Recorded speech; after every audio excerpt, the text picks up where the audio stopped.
Nagkahamunan mga idol ang sikat na sports journalist na si Snow Badwa at ang high flyer na si Renz Abando. Nagkasagutan mga idol etong dalawa patungkol sa rumored na maaring maglaro nga sila kay sa MPBL. Dalawang teams daw ayon kay Snow Badwa ang maaari niyang salihan next conference.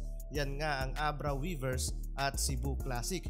Dagdag pa ni Snow Badwa na personally daw sila kay na nagre-recruit ng players na sasama sa kanya, pero pinabulaanan niyan mismo ni Renz Abando na fake news daw yung balitang iyon. Agad namang sumagot si Snow Badwa sa kanyang social media account at ayon daw sa post ni Snow Badwa, halos 400,000 pesos ang alok ng Abra Weavers sa mga top talent na base sa Pinas at kayang-kaya daw alokan si Renz Abando ng around 600 to 750,000 pesos per month.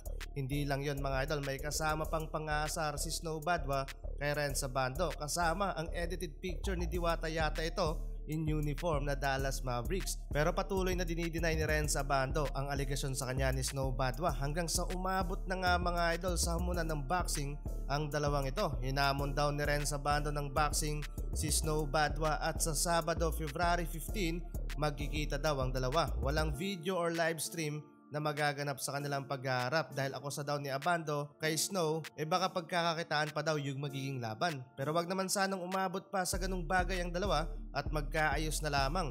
Magaling na player din itong si Renz Abando at marami namang sources Snow Badwa, kaya abang-abang na lang tayo sa mga susunod na araw o buwan kung ano nga ba talaga ang mangyayari. Buti na lang may malapit kay Snow Badwa na tumawag etong si Boss Jeremy Go ng Go for Gold PH at Scratch It. Kaibigan din daw ni Jeremy si Renz Abando, kaya behave muna si Snow Badwa at di muna itatapik si Abando.